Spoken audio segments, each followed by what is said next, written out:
Back to our SmartRoutes tutorial. Today we're going to be in the settings page and we're going to have a look at the routing settings.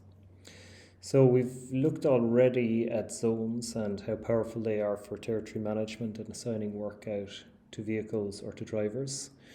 But a couple of other items here. So capacity, so there's default vehicle capacity here set to 10 stops.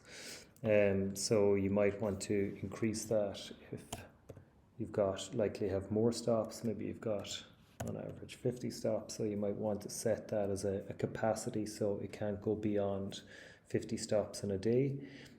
Or you can change it depending on the upload file that you have. If your vehicle capacity is set around weight or anything else, then you can input that there.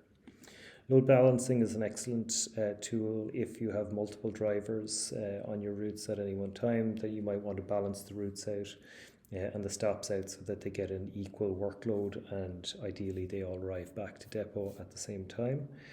You can also have priorities set within your upload file, so some stops or customers might be priorities for you, in which case they will automatically be looked after first. And then you can also maintain the upload sequence as it comes through in your file, or if you are API connected to your existing system, that you can prioritize that upload sequence rather than the optimization that we have built into SmartRoutes. And then of course, very important, the default duration in terms of minutes. So how long would you expect a driver to be stopped at any one location?